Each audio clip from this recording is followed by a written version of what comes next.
Guys, so ngayon magawa tayo ng vlog bag. So ngayon pinod ko lang to, tapos lagyan nyo ng scotch tape. Ito. May nag-order kasi sa akin at mga classmate ko. Oh my god, ano?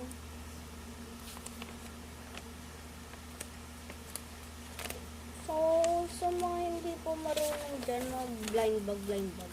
Yan na. Hindi marunong mag-blind bag dyan. Turuan ko kayo kung paano gumawa ng blind bag. So, matatapos na. And, siguro, itutuloy ko na lang to pag matatapos na. Lapit na po matapos kasi yung week.